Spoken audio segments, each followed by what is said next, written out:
Maya Reyes had been living in the abandoned dome house for almost 3 weeks when she noticed the kitchen floor sounded hollow in one corner. Like nothing under the boards but empty air. She pried up the plywood with a rusted crowbar from the shed, expecting pipes, or maybe a crawl space full of spiders. Instead, she found a steel hatch with a wheel lock, the kind you'd see on a submarine. And stenciled across the metal, in faded yellow paint, were 4 words that made her sit back on her heels. For the one who stays. What Maya found when she finally turned that wheel explains why a beautiful home sat empty in the desert for 12 years.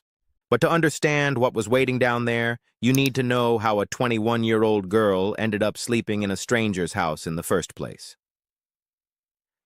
2 years earlier, Maya was a 19-year-old community college student in Phoenix, working nights at a diner and studying botany textbooks in the break room because plants were the one thing that had always made sense to her.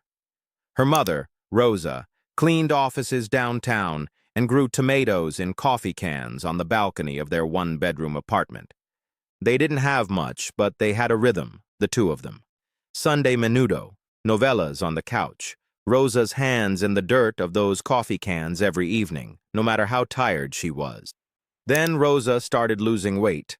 By the time the doctors at the county hospital found the cancer, it had already spread, and the 8 months that followed took everything. Maya dropped out of school to care for her. The diner let her go when she missed too many shifts, and when Rosa passed away on a rainy February morning, holding her daughter's hand, Maya was left with a folding table of medical bills, an apartment she couldn't afford, and nobody. Her father had never been in the picture. There were no grandparents, no aunts waiting with open doors. The eviction notice came in June. Maya sold the furniture, packed what mattered into a 1998 Honda Civic, and told herself it was temporary. She'd sleep in the car for a few weeks, save up a deposit, start over. People do it all the time, she thought. Except the jobs she found paid minimum wage, gas ate her paychecks, and a parking lot at 3 in the morning is a frightening place for a young woman alone. She learned to sleep in daylight and stay awake in the dark.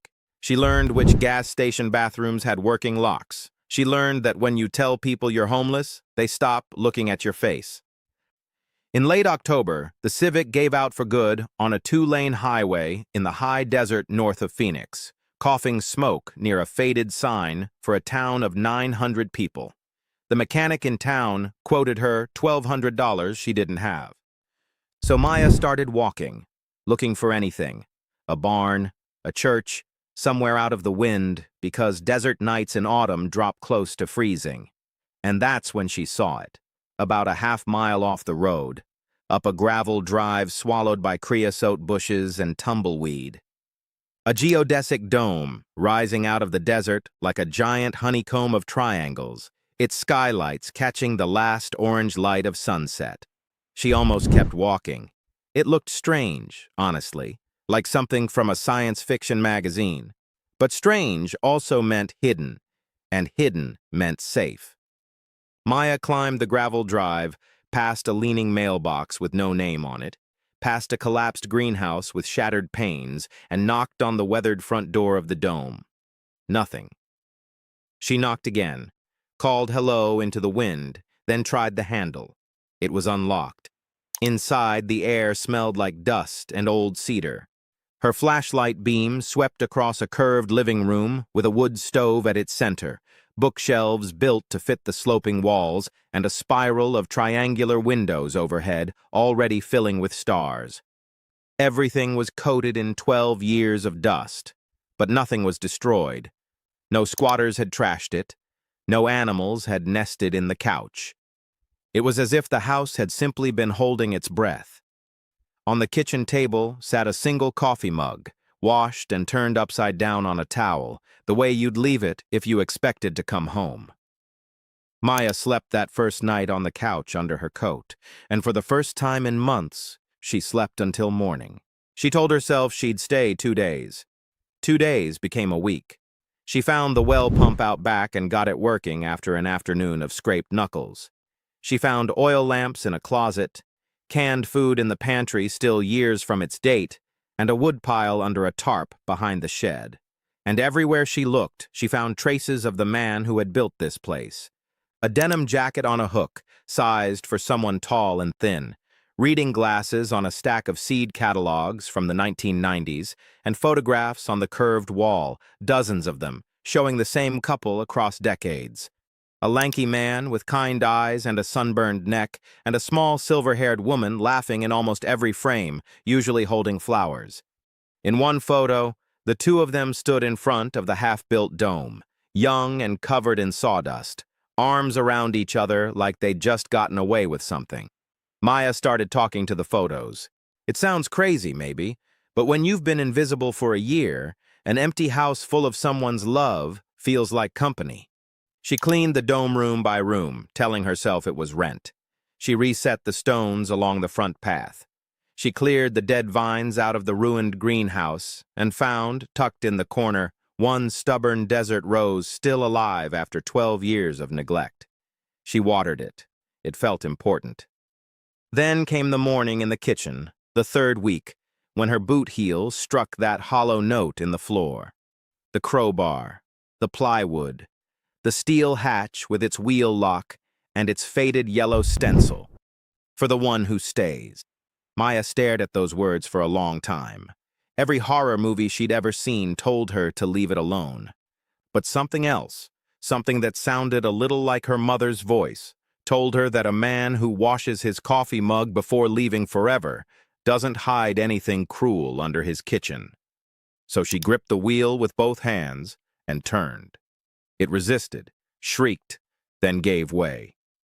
The hatch swung up on oiled hinges, revealing a steel ladder descending into darkness, and a breath of air rose to meet her that was cool, clean, and impossibly alive. It smelled like soil, like a garden. She climbed down with her flashlight in her teeth, and when her feet hit concrete, she found a light switch. She flipped it, not expecting anything. But somewhere above, a bank of solar batteries that had been quietly charging for 12 years did their job, and the underground room flickered into light. Maya's flashlight clattered to the floor. She was standing in a vault. Not a bomb shelter full of rusted cans, though it had clearly started life as one back in the 70s. Someone had transformed it. The concrete walls were lined floor to ceiling with sealed steel drawers, hundreds of them, each labeled in neat handwritten script. Sonoran wheat, chiltepin pepper, four-wing saltbush, devil's claw, white Sonora melon, drawer after drawer of seeds, thousands of varieties, packed in glass vials with silica gel, dated and cataloged across 4 decades. A workbench ran along one wall beneath pegboards of tools, and above it hung a framed photograph of the silver-haired woman from upstairs, kneeling in a garden, hands full of seed pods. And on the workbench, squared perfectly in the center, sat a wooden box and a thick leather journal. The journal was one of many. A whole shelf of them stood nearby, 41 volumes, each spine marked with a year. Maya opened the first one, dated 1982, and read the opening line in careful pencil. Eleanor says, "If the world ever forgets how to grow food in dry places, somebody ought to remember. So we're going to remember." His name was Walter. Hers was Eleanor. And through those journals, over the following days, Maya pieced together their whole life. Walter had been a soil scientist. Eleanor was a school teacher who loved Buckminster Fuller and told Walter on their third date that one day she'd live in a house with no corners, because worry likes to collect in corners. They'd been broke as newlyweds, evicted once, and slept in their truck for a summer in 1968. They never forgot it. They built the dome with their own hands, and beneath it, they built the vault, collecting drought-hardy heirloom seeds from old ranchers, tribal farmers, and dying seed companies across the Southwest, preserving varieties that could survive with almost no water. Varieties, Walter wrote, that the world would someday need very badly. One more thing about those journals. In 41 years of daily entries, Walter mentions family exactly twice. Both times, a nephew down in Scottsdale. Neither time kindly. Remember that because it matters later. If this story is getting to you the way it got to me, take 1 second and hit subscribe, because I tell a story like this one every single week. Now, back to that wooden box on the workbench, because what was inside it is the reason this video exists. Inside the box, Maya found three things: a pressed desert rose, brittle with age, a bundle of Eleanor's letters, tied in ribbon, and a sealed envelope bearing 8 handwritten words: "To whoever finds this home and stays." Maya's hands shook as she opened it. Walter had written the letter 12 years earlier, in a hospice bed, in handwriting that struggled at the edges. Eleanor had passed 4 years before him, he explained, and they'd never had children. The lung disease was finishing what grief had started. He had no interest in letting some bank sell the dome to a stranger who'd bulldoze the greenhouse and never once open the hatch. So he'd made an arrangement instead. His trust would quietly pay the property taxes and keep the deed in limbo. The house would wait, unlocked, for whoever needed it enough to find it, and loved it enough to stay. Anyone who lived in the home and cared for it for 1 full year, he wrote, should bring this letter and the brass key taped inside the envelope to the first mercantile bank in town and ask for the safe deposit box of Walter and Eleanor Finch. Everything else, he wrote, you'll understand when you open it. The letter ended with a single line that Maya would read 100 times that winter. Eleanor and I were saved once by an unlocked door. Consider this us returning the favor. Maya sat on the cold concrete floor of the seed vault and cried until the solar lights dimmed. Now, a smarter person than me can tell you why she didn't run to the bank the next morning. Part of it was fear that it was too good to be true, but mostly, I think, it was the condition itself. 1 full year.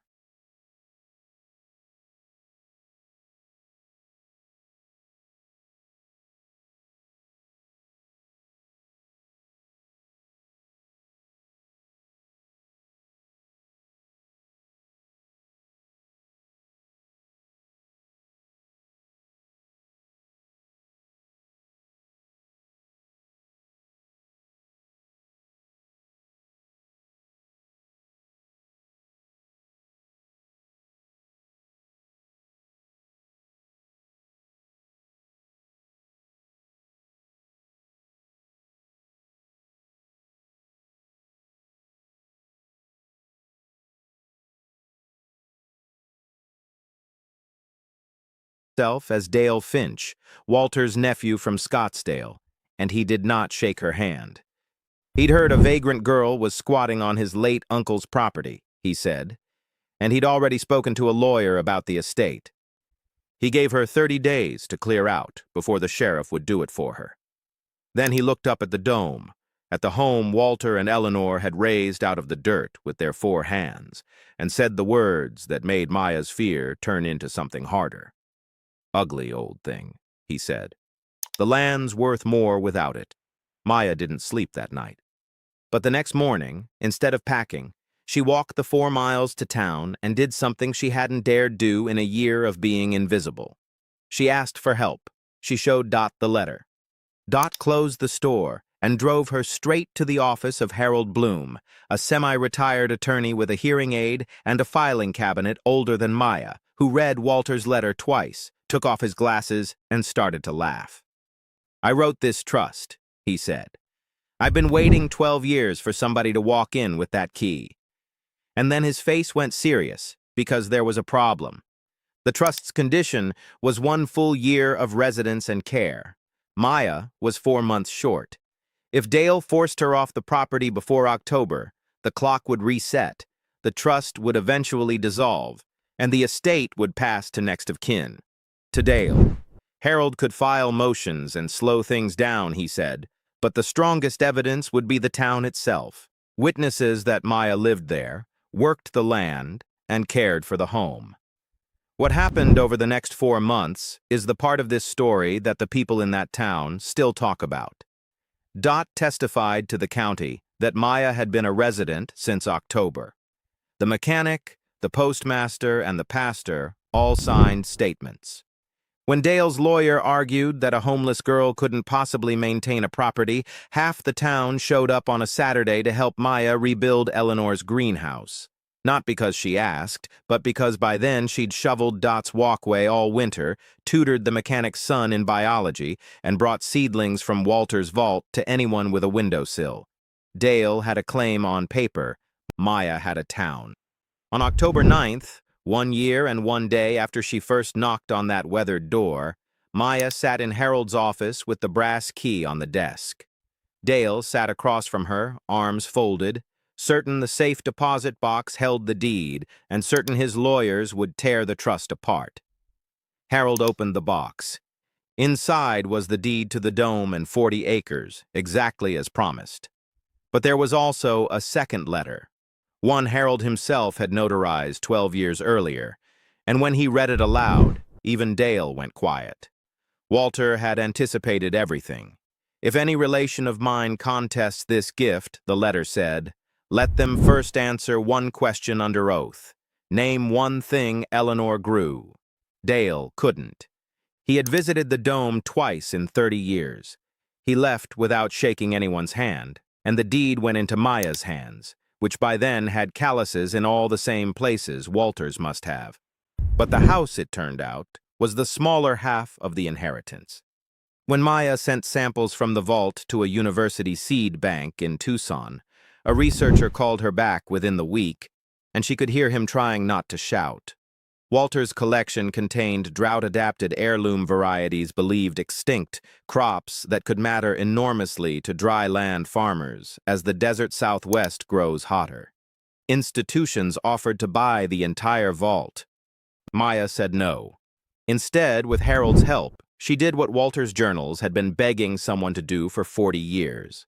She started growing them. Today, 3 years later, the gravel drive has a sign on it. Eleanor's seeds. The rebuilt greenhouse glows at dusk. The fields around the dome are striped with Sonoran wheat and chiltepin peppers, and small paper seed packets travel from that desert hilltop to gardens in 11 states. Maya finished her botany degree online, and she employs 4 people. And every October, she leaves the front door of the little guest cabin she built unlocked, with firewood stacked and canned food in the pantry, because twice now, someone with nowhere left to go has found their way up that drive. One of them, a 17-year-old who aged out of foster care, still lives there and runs the greenhouse.